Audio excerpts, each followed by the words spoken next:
So I was born in Indonesia. I am Chinese Indonesian. I grew up in Indonesia until I was about 12 years old. And my parents sent me to America right around the time of the collapse of the dictatorship because of the Southeast Asian economic crisis that happened in the mid 1990s. So, my parents sent me here to seek safety and refuge because, there was a lot of unrest on the street. I definitely appreciate growing up here and being safe. I mean, I've seen the photos and the videos from the riots that took place in Indonesia. I mean, that could have been me or my family. Fortunately, both my parents are safe, so they're good. But yeah, I mean, I do feel safer here compared to Indonesia. I mean, but that's not saying that my experience has been perfect here. I've been subjected to racial attack. I've been subjected to racial slurs while I'm here. I would like to think that those are the exception and not the norms.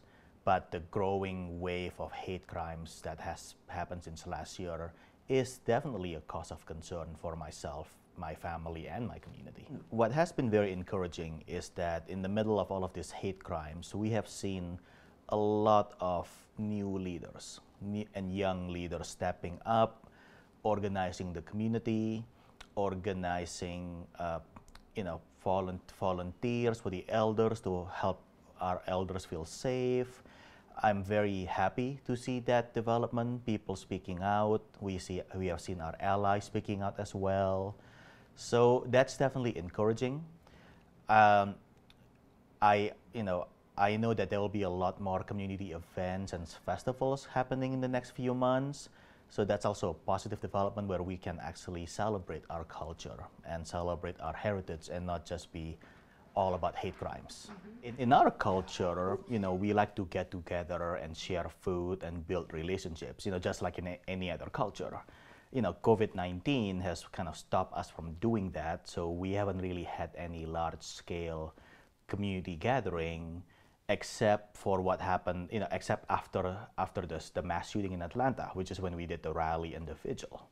There's more to our community than just hate crimes and mass shooting. There's a lot of strength, resiliency, heritage and culture, and we really want to celebrate that because that's who we are.